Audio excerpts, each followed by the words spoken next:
Que alegria, que privilégio podemos nos encontrar em mais essa oportunidade que o Senhor nos concede, né? Nós somos tão gratos a Deus pela bondade e fidelidade dele nas nossas vidas. E esse é o dia que o Senhor fez e por isso nós nos alegramos, estamos contentes, felizes, porque é o dia que o Senhor proporcionou, mais uma vez, experimentarmos as misericórdias do Senhor se renovando, né, sendo vivas sobre nós mais esse dia. É um privilégio. E é um privilégio ter você nos assistindo, nos acompanhando, é um privilégio tê-lo ligando, participando, né, enviando a sua mensagem, sua pergunta. Para nós é motivo assim, de muita alegria. E uma alegria também ter o pastor Alzeir Rogério. Sim, senhor. Aqui junto com o pastor Aldemar Guerra. Ok. Ok. A gente emenda já no Al, né, e vai no Al. Ok. Então, sempre uma alegria, né? A gente poder estar todas as manhãs aqui. E assim, é motivo de gratidão, né, nos nossos corações. A gente poder experimentar esse amor tão grande do Senhor e a gente poder ter o privilégio de abrir as Escrituras, né, ler, meditar e permitir que o Espírito Santo ministre e fale conosco. Amém? Então, pastor Guerra, vamos para o nosso tema de hoje. Hoje nós temos o tema, né, acompanhando de ontem, né, que nós trabalhamos na questão do abuso de poder. Então, hoje nós temos 5 expressões de abuso de poder, que está no texto 2 Samuel 11, de 5 a 11. Então nós vamos ler aqui que fala: E a mulher concebeu e enviou e fê-lo saber a Davi e disse: Pejada estou. Então enviou Davi a Joabe dizendo: Envia-me Urias o Heteu. E Joabe enviou Urias a Davi. Vindo, pois, Urias a ele, perguntou Davi como ficava Joabe e como ficava o povo, como ia a guerra.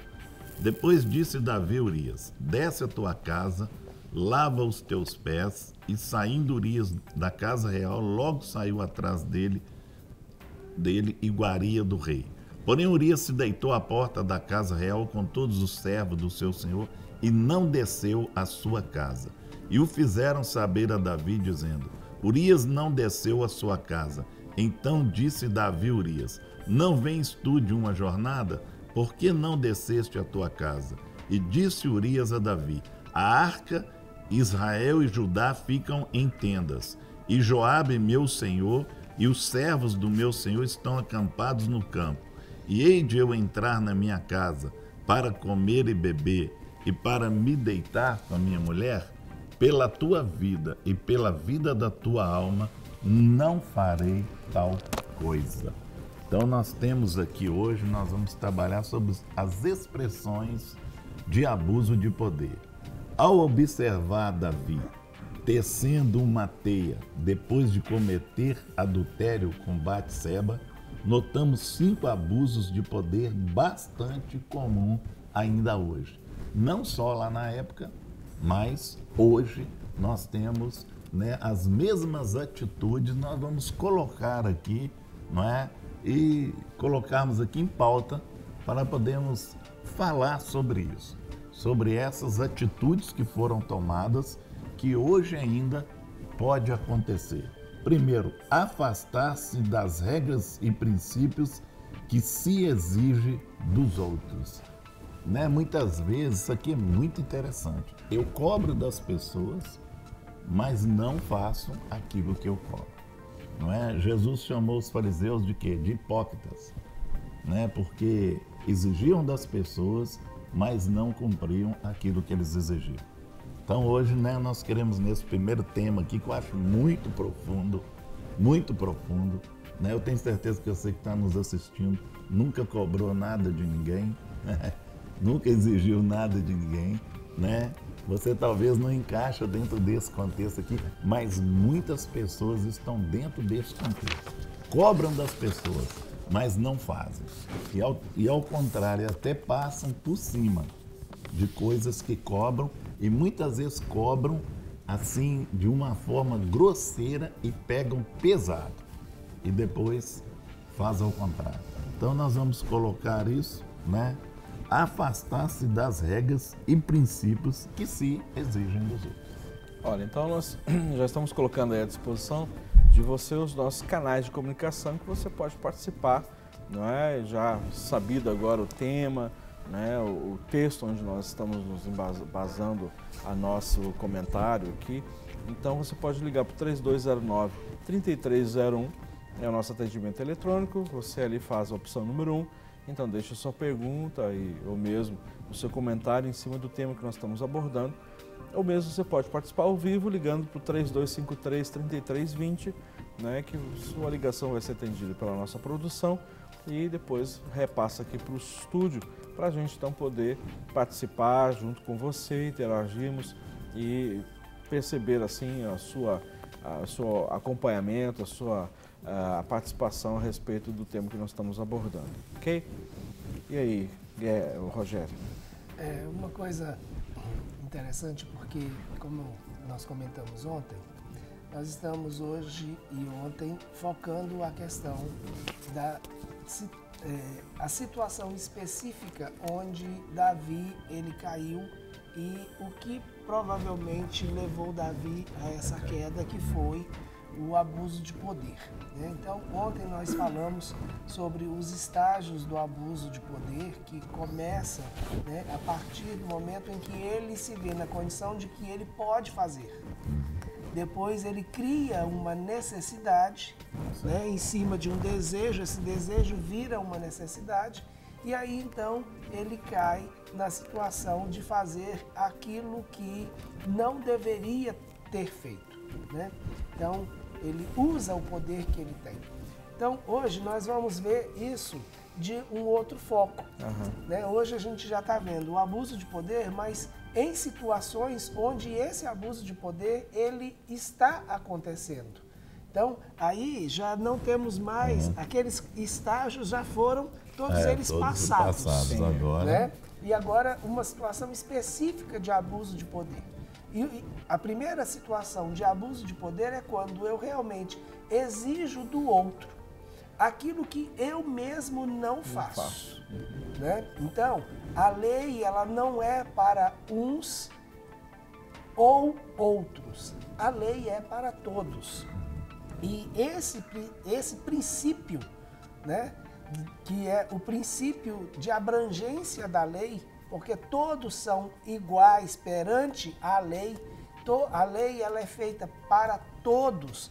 Então, se eu exijo de alguns e não exijo de outros, ou eu exijo dos outros e não exijo de mim mesmo, então eu estou realmente me colocando numa posição de superioridade às outras pessoas. Eu estou me colocando numa posição onde a lei não se aplica a mim. Infelizmente, essa é uma cultura que nós temos em muitas sociedades, inclusive na nossa própria sociedade. A nossa cultura, a cultura brasileira, ela facilita muito esse tipo de abuso, né? Onde nós vemos que determinadas pessoas chegam ao ponto de exigir uma postura, mas visivelmente elas não estão comprometidas com o cumprimento daquilo. Nós vemos isso até mesmo nas nossas estruturas. E aí, como eu falei ontem, vamos trazer isso para um aspecto mais próximo de nós, que é a nossa estrutura familiar, né? A gente ouve determinados pais que fumam virar para os seus filhos que eles não devem fumar. Com certeza, né? Ainda fala, né? Saindo fumaça. Que ele não não faça isso. Não faça isso. E médicos, né? Médicos. Eu tinha um amigo meu médico que ele falava para os outros não fumar e ele fumava. Fumar é prejudicial à saúde. Peraí que eu vou apagar. Então você ir numa consulta, um médico obeso, dizer para você emagrecer, né? Ou então um cara que comprou uma piteira de 2 metros, né? Para que essa piteira de 2 metros? Falou, não, que o médico mandou ficar longe de cigarro. Né? Aí ficava longe. É isso, né? Mas a gente vê esse tipo de situação no nosso cotidiano com muita facilidade, né?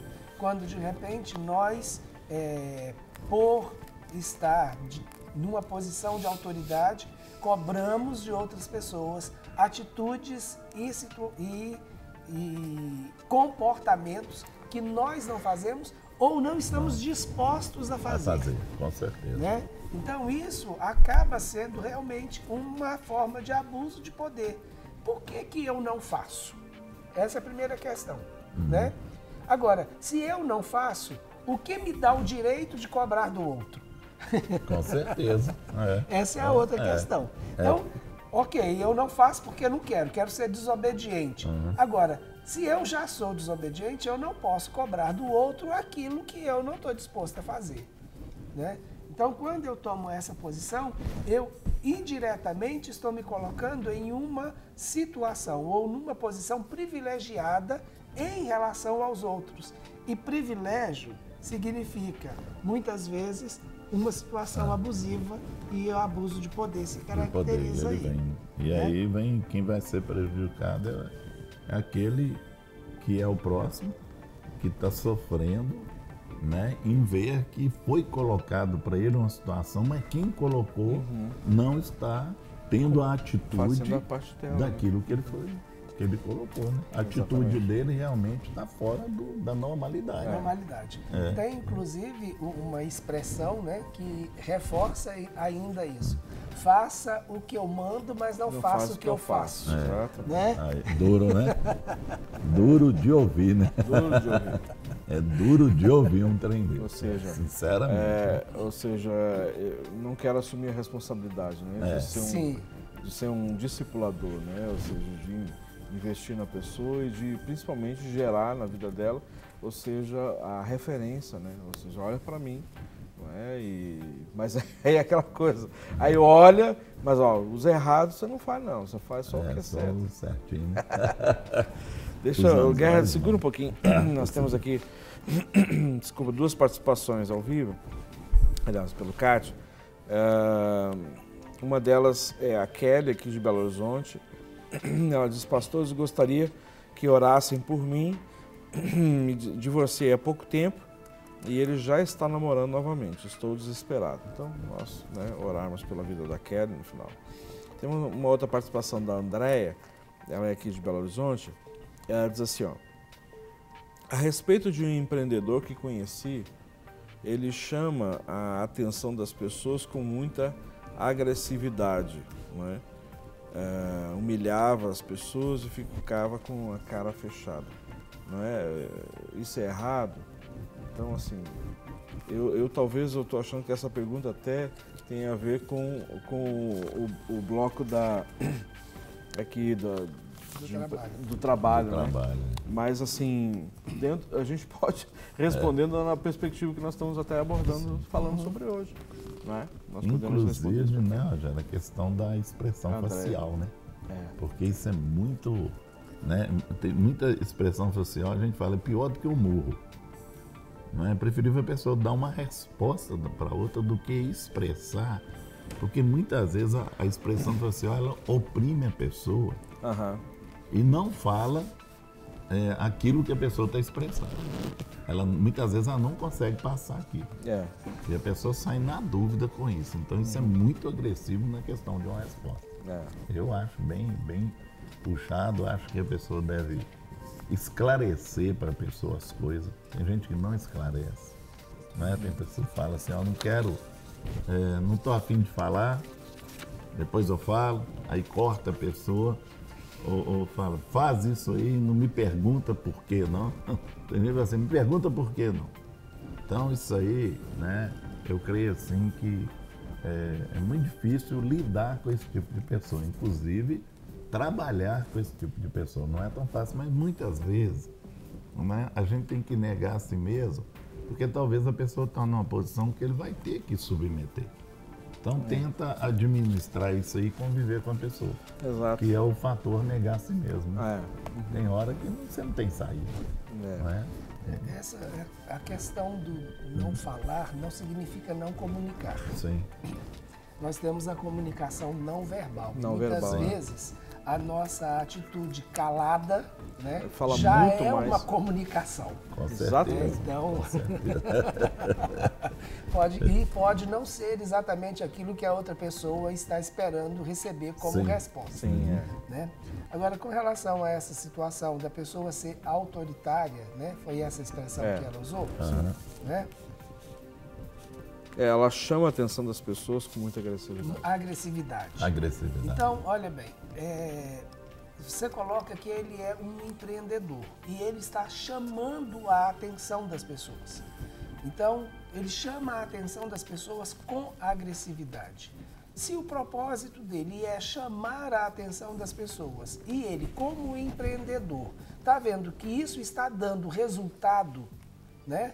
Então, ele com certeza está tendo um feedback e ele permanece como empreendedor nessa posição de usar a agressividade porque ele está tendo o retorno que ele planejou ter.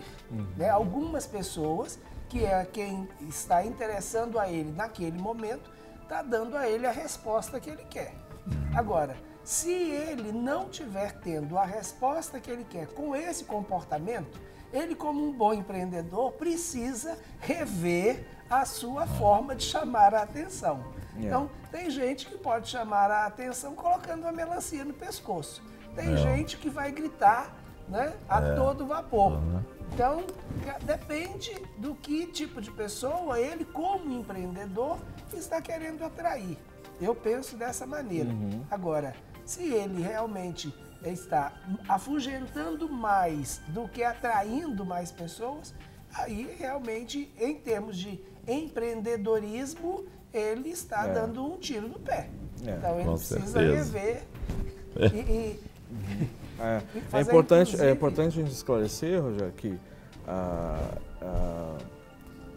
empreender é diferente de empresariar, né? Ou seja, então, nem sempre o empreendedor é empresário, né? Mas todo empresário precisa ser empreendedor, não é? Então essa é uma questão muitas vezes assim que a gente fala, é um empreendedor, mas não é empreendedor porque é alguém que está sempre querendo melhorar, alguém que tem uma visão para o futuro, alguém que quer implementar, alguém que tem estratégias, criar produtos, ou seja, várias coisas, não é? Mas nem sempre é um empresário, não é?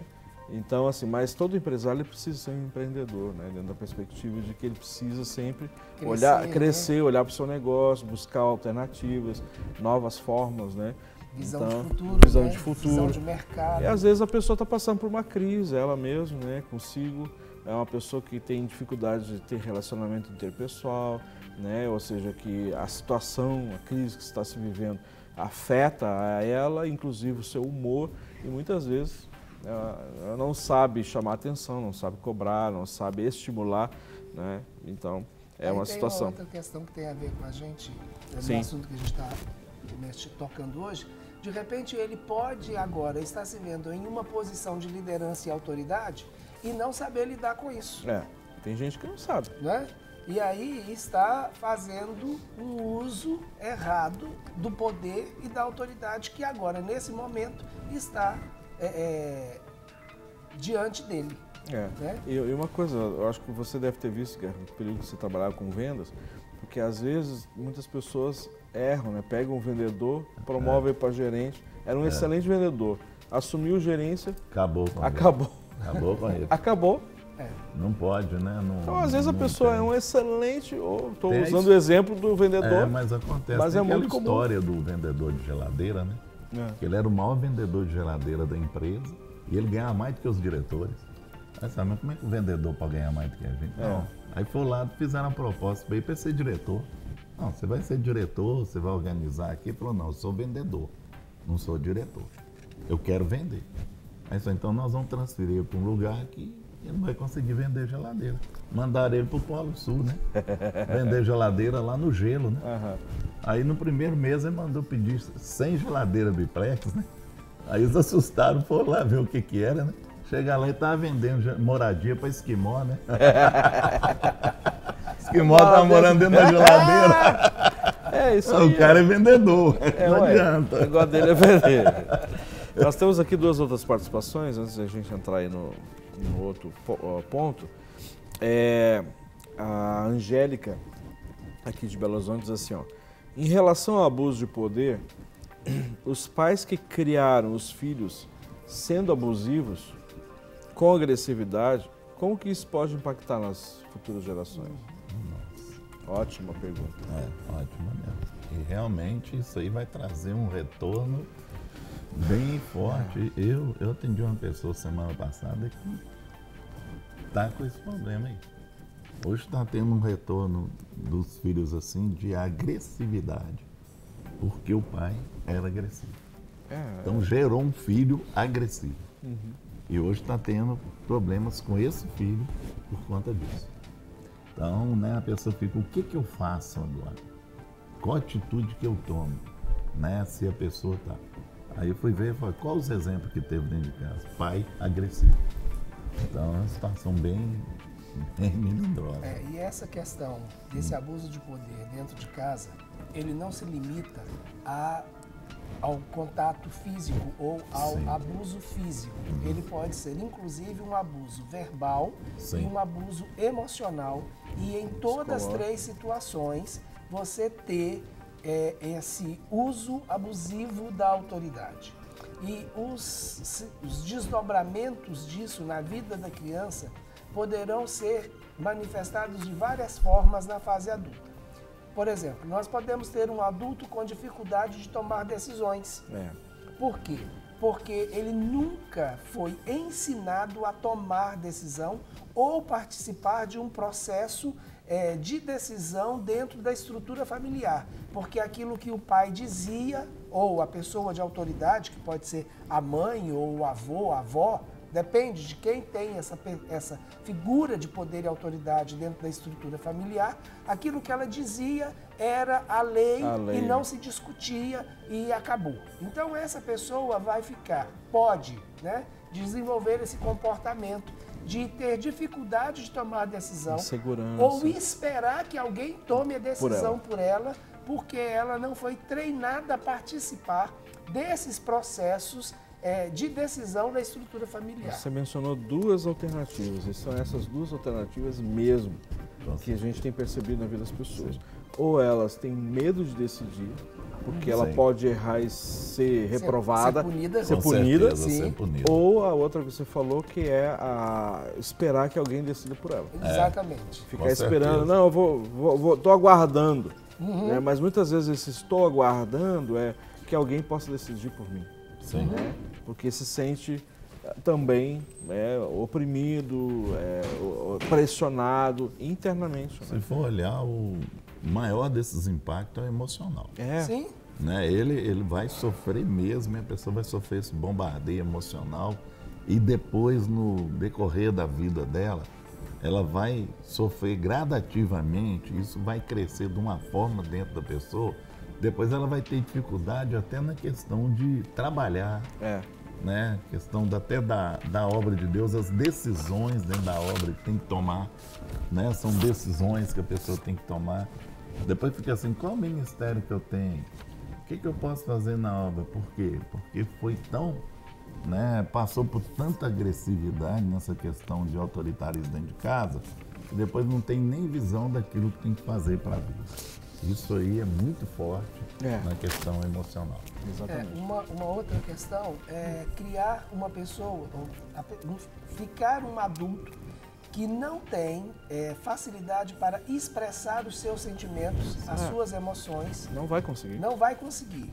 Então, por exemplo, se há uma pessoa que ela abusa, né, emocionalmente ou tem uma situação abusiva de poder, e isso vem muitas vezes acontecendo, vai ser um adulto que ele vai ter dificuldade de falar o que pensa, porque já vem logo a palavra, cala a boca, menino. Né? Cala a boca aí. Então... Eles quebram mesmo. Mesmo. Eles trazem um trauma que... menino, conversa de adulto, menino não fala nada.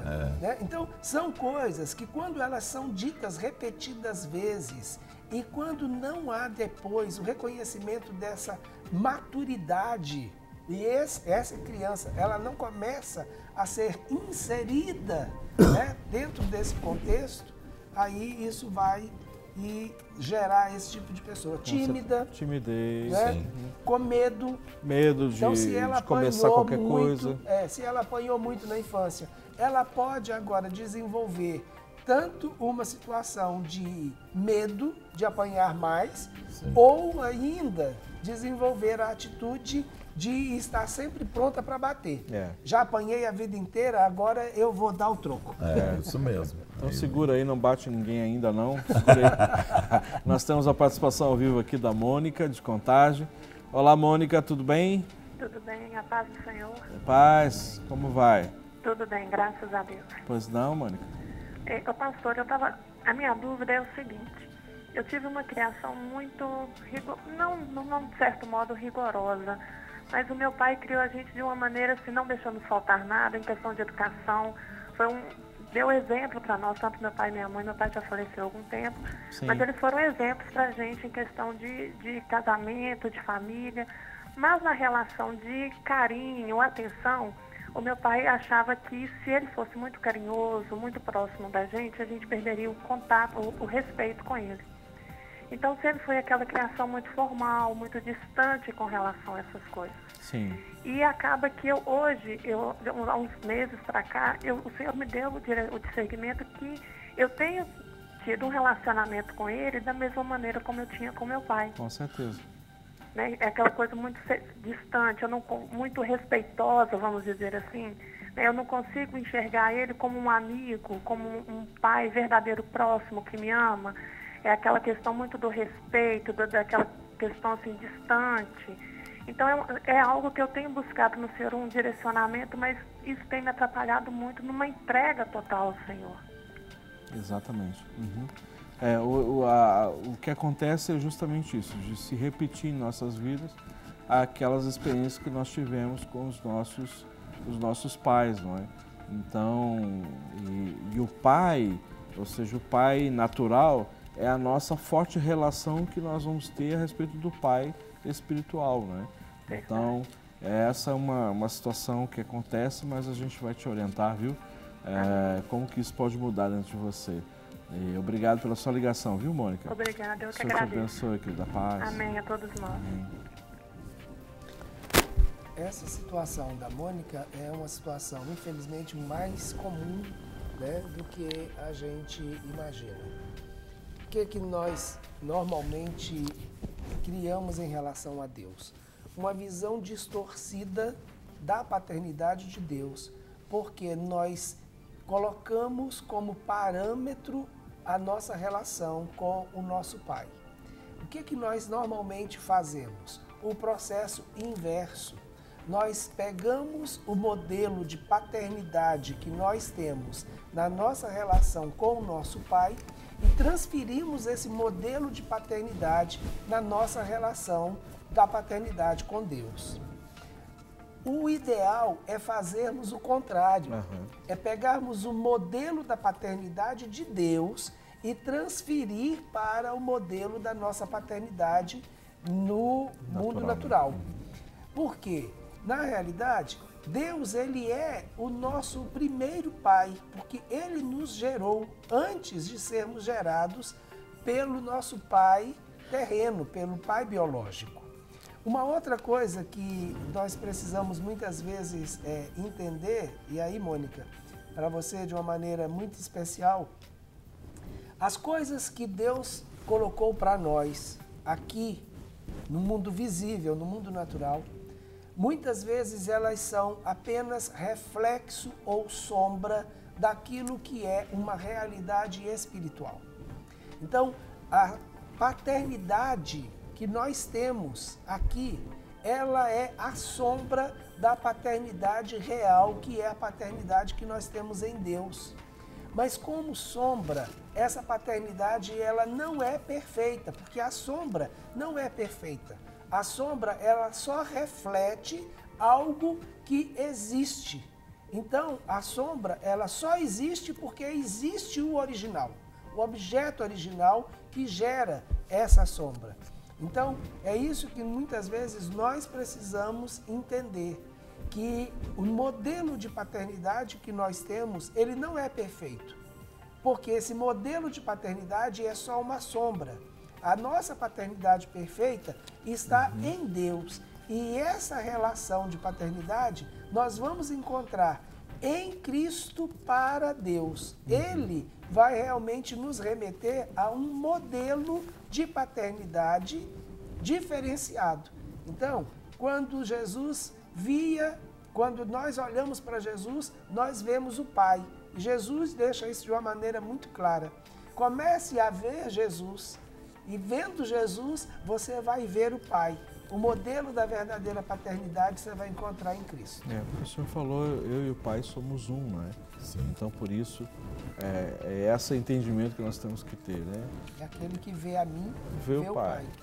Então, nós temos uma outra pergunta aqui, da Lídia também, aqui de Belo Horizonte. Ela diz assim, em 1 Samuel 18, fala que Saul deu sua filha Mical como esposa para Davi, ok?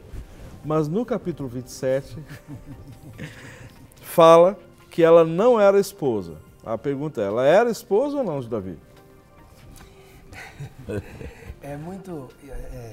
Essa é uma situação que a gente, quando vai olhando o texto todo, Mical era esposa de Davi e Mical morava junto com Davi. E em um determinado momento, quando Saul estava perseguindo Davi, Mical, inclusive, arma uma situação. Davi foge e Mical coloca um boneco para dormir, para enganar o pai enquanto Davi fugia. Depois que Davi foge, acontece uma situação um pouquinho estranha, que nós vamos ver isso lá na frente. Saul pega Mical e entrega Mical para um outro homem. Então, Mical casa com um outro homem. Que não é, então, ela era esposa de Davi. Davi saiu, fugiu. Saul, como rei, pega a sua filha, dá essa filha, que já era esposa de Davi, para ser esposa de um outro homem. Depois, quando Davi volta, ele pega e requer Mical de novo como sua esposa. Então, essa é minha esposa, eu quero ela de volta como minha esposa, e ela então é restituída a Davi como sua esposa. Então, é por isso que muitas vezes aparece essa situação de que gera um pouquinho de confusão. Mas houve realmente uma atitude incorreta de Saul quando ele pega Mical e dá como esposa para outro homem, mesmo Davi não tendo morrido. Então Lídia, burlou a lei. Lídia, então Mical era esposa de Davi. Um tempo ficou sem, mas foi restituído, né? Então nós temos uma outra participação, que é aqui de Belo Horizonte também, e diz assim, gostaria de saber a opinião dos pastores. Meu marido, Guerra, saiu de casa e está com uma outra mulher. E às vezes me procura apenas para sexo. Ele diz que não me ama, mas se sente atraído por mim. Estou errado em aceitar essa situação? Tanto ela está errada como ele é um baita de um folgado, né? É verdade. Para falar a verdade assim, não é? Ele está muito cômodo para ele. Muito cômodo. É sexo de graça, né? E se ele está com outra mulher e ela está aceitando ele, ela está sendo entrando nesse esquema dele. Você entendeu? A primeira coisa que ela tem que fazer é cortar. Não é? Se você realmente me quer. Outra coisa, ele está declarando que não gosta dela mais. Então, só vai para fazer sexo. Então ele tem que... Manda ele resolver a vida dele e você vai cortar isso dele. Não aceita essa situação. Está errado, tá? Você não está... Você está sendo conveniente, né? Aceitando a situação dele. Então não aceite isso. Ele criou uma situação, está muito cômodo para ele, então, né, você tira essa situação. Agora, eu não sei como que você está enxergando isso no sentido de aceitá-lo aí. Né? Talvez você ainda está ligado aí no sentimento e tudo. Aí é uma outra área que você vai ter que fazer, trabalhar o seu emocional e os seus sentimentos para você poder cortar isso. Né? Talvez você não está tendo forças para cortar. Aí, aí precisa de tratamento. Né? Que muitas vezes ela não está tendo forças para resistir a isso. É verdade. Não é? O sentimento e tudo está levando provavelmente ela. O emocional. Né? Então, ela tem que cortar isso. Não é? Você, como você não se identifica, né, nós queremos assim nos colocar à disposição de você para te ajudar, porque você na realidade está tendo uma dificuldade na sua identidade, na sua autoimagem, porque na realidade você escreve que ele só te procura para sexo. Então você assumiu como um objeto de sexo apenas, né? Você é um objeto que está sendo usado. Então a sua identidade está totalmente afetada, não é? E ele fala que não gosta de você, mas para fazer sexo, não é? Então é interessante. Então o que precisa acontecer? Você precisa se posicionar, não é?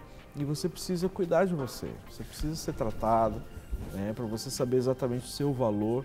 O seu valor é muito além do que um mero objeto de desejo sexual. Desculpa aqui a expressão que eu vou falar, e muitas vezes eu falo isso, não é? Para algumas pessoas pessoalmente, mas eu vou falar aqui na TV, e muitas vezes a pessoa se torna apenas um depósito de espermatozoides, entendeu? Então, e você aceita essa condição, não é? E você não precisa aceitar isso. Então você tem que se posicionar, não é? E provavelmente seu sentimento a respeito dele está errado, não é?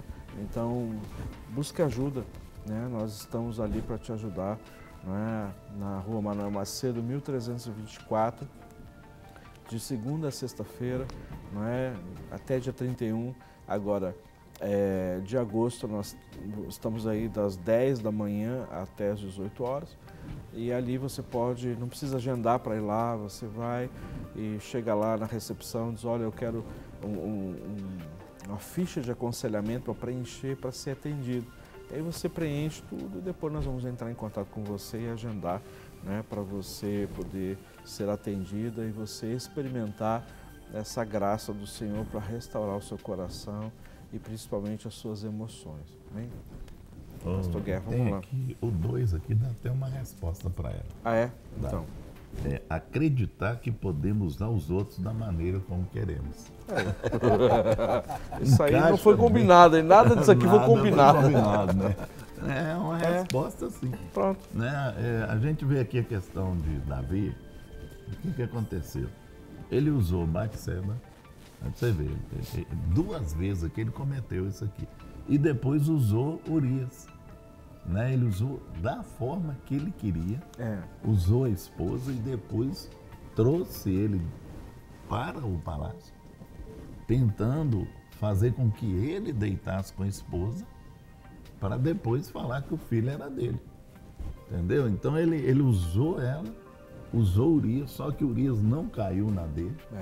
Ele tornou a usar, que aí ele usou outra pessoa que ele mandou lá para o general lá para colocar Urias na frente, porque ele usou 3 pessoas. Sim. Olha para você ver, ele usou 3 pessoas para resolver o problema dele. Exato.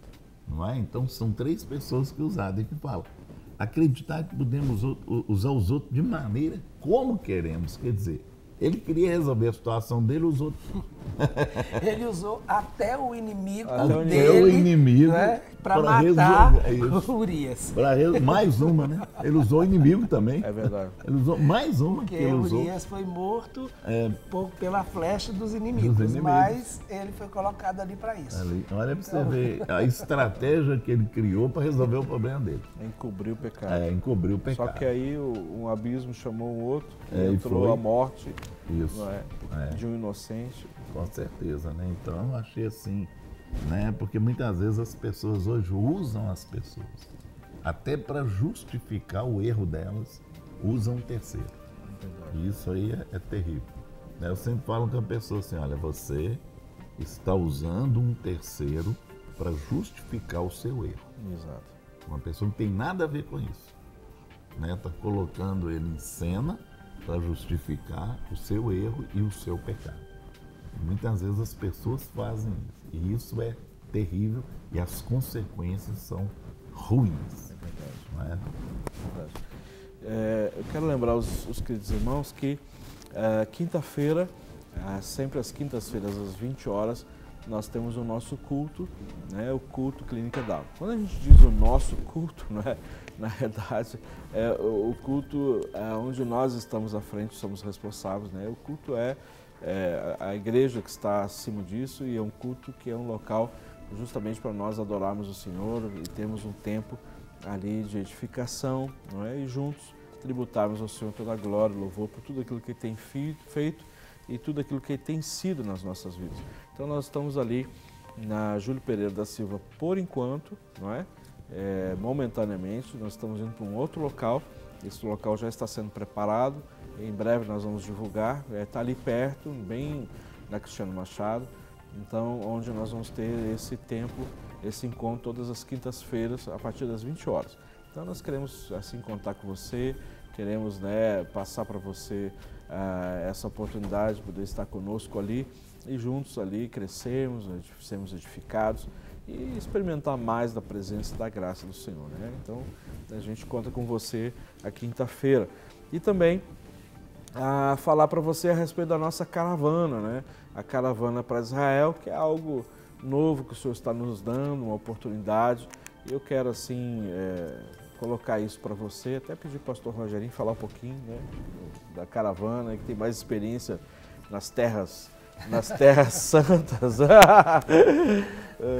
Mas essa é uma oportunidade que realmente Deus tem nos dado. Ele colocou esse desejo no nosso coração já há algum tempo e nós temos caminhado nesse sentido de estar não somente pegando, né, e trazendo para nós a unção de cura do Senhor que está sobre aquele lugar, como também liberar palavras de cura, né, para aquele lugar e dali para as nações da terra. Então, esse é um propósito. Por isso que a nossa caravana ela é um pouco diferenciada, porque ela vai com uma intenção de cura realmente.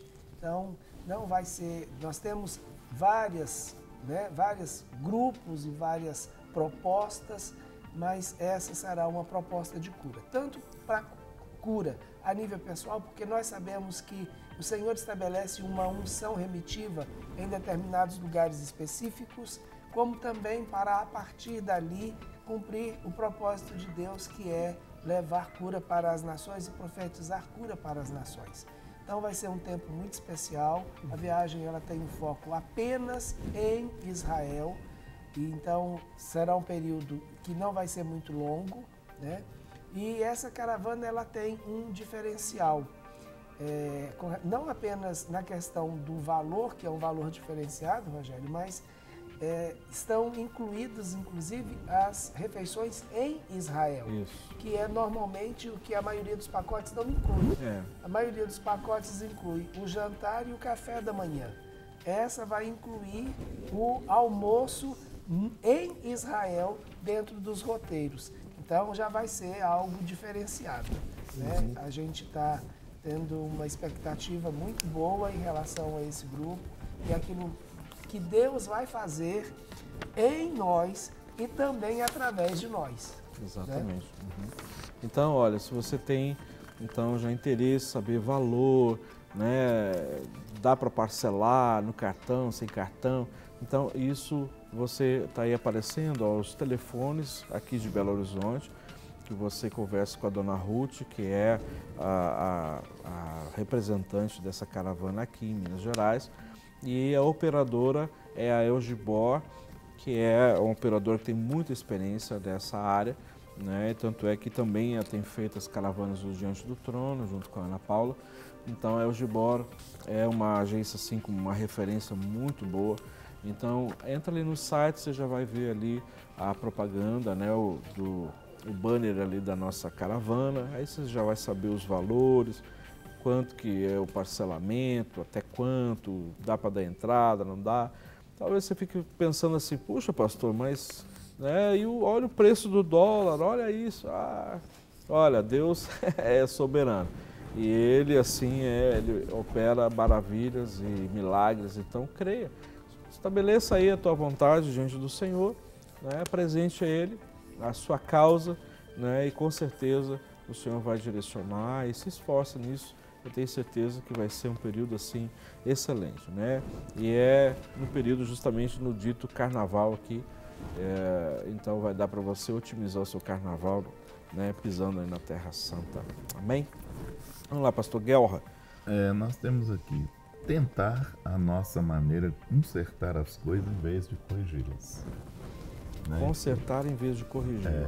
Essa é a palavra-chave. O que ele fez, ele tentou consertar em vez de corrigir, né? Tomar uma posição e falar, não, aconteceu isso, eu assumo isso, vou corrigir isso, vou assumir isso. Não, ele tentou, pegou a caixa de ferramenta e falou, não, vou consertar isso daí. Aquilo ali não adianta a chave de fenda, alicate, não adianta nada. Tinha que resolver o problema. Não se corrige se não assume o erro. Sim, com certeza. Esse é o problema. Consertar é fazer gambiarra, é colocar remendo novo, entendeu? Em pano velho. Isso. Entendeu? Isso é o conserto. Com certeza. Né? Mas a correção, ela tem que partir do princípio do reconhecimento do erro. E a pessoa que ela vai estar nessa situação de abuso de autoridade, o que ela menos quer fazer é assumir o seu erro. Ou reconhecer que é assim, né? Reconhecer que errou. E precisa de ajuda. Entra aquilo que nós falamos ontem, que é o egoísmo. Né? Sim. Né? Eu que estou acima, Sim. não eu posso faço, passar por isso. Ou eu faço, né? E aí vem um monte de eu, né? Olha que utopia seria se nós, na nossa nação, tivéssemos uma liderança que assume os seus erros e corrige, né? Se humilha diante das suas atitudes e dos seus erros e se coloca numa posição de corrigir os seus erros. Vamos virar a página, né? Mas assim,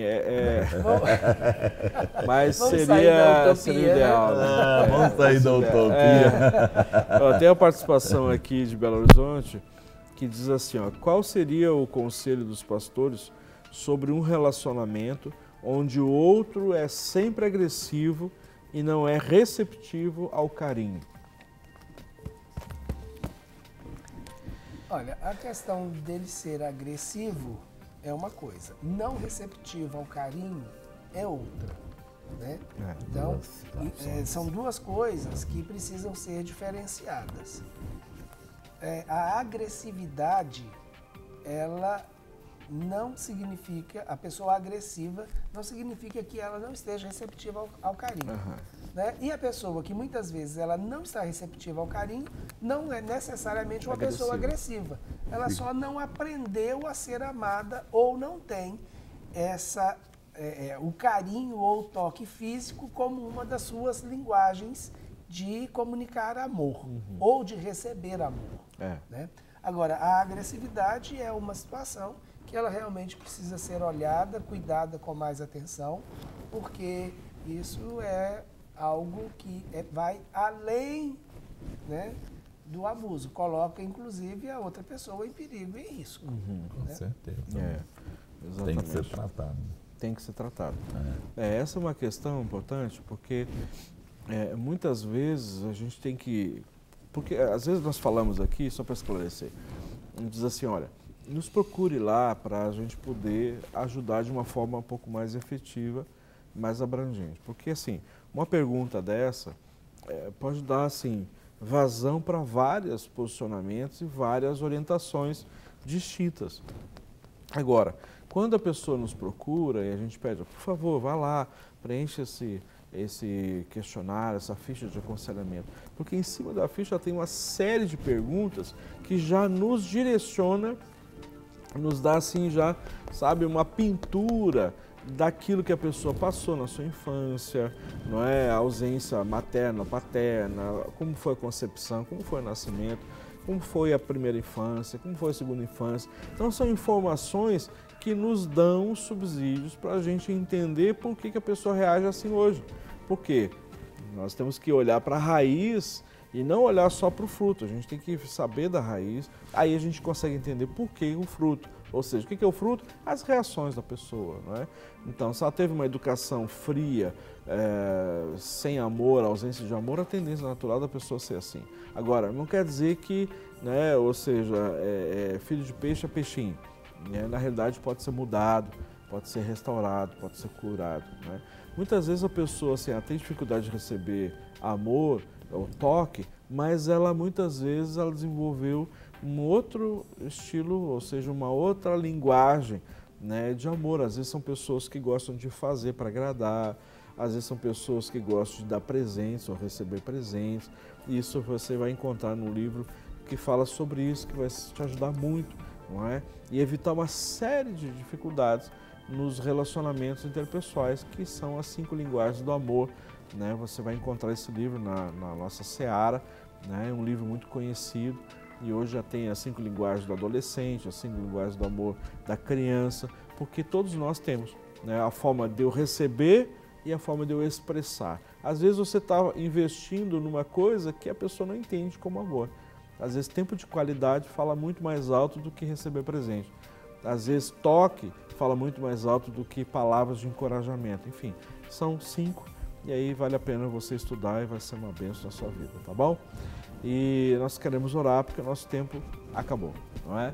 E nós queremos abençoar seu dia para que você seja cheio da graça, do favor do Senhor, né? E você possa experimentar, então, ser livre de toda e qualquer situação de ser um autoritário, né? Ou autoritária, e alguém intransigente, uma pessoa que não consegue se arrepender.